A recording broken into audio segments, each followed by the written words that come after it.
A North County mother is pushing for action by the Federal Railroad Administration after her son and two other young men were killed by a passing train in Dunkirk back in October 2009.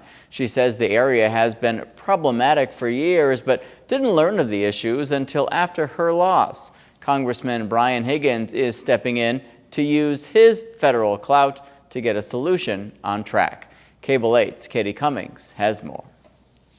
Zachary Putnam-Cordovano was traveling with two other young men in a U-Haul rental truck almost 3 years ago on Van Buren Road and attempted to cross the tracks while the gates were down.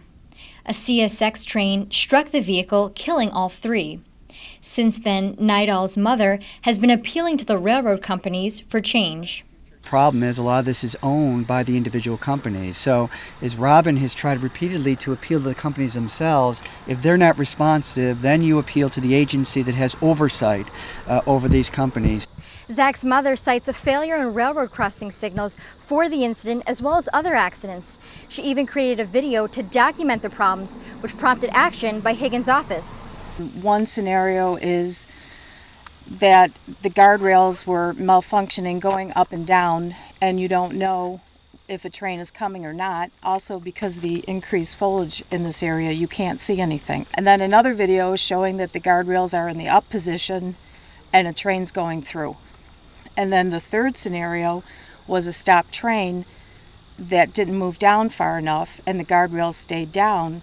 And then cars are going around the guardrails, and then another train coming from the other direction slammed through there.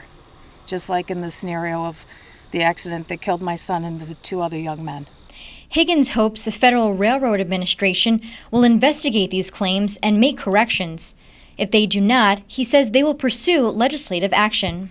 I think what you see is that replacing track infrastructure is very, very expensive, be it the track bed itself or the mechanicals, but that's no excuse for these companies not to do it, particularly when they're putting at danger the traveling public.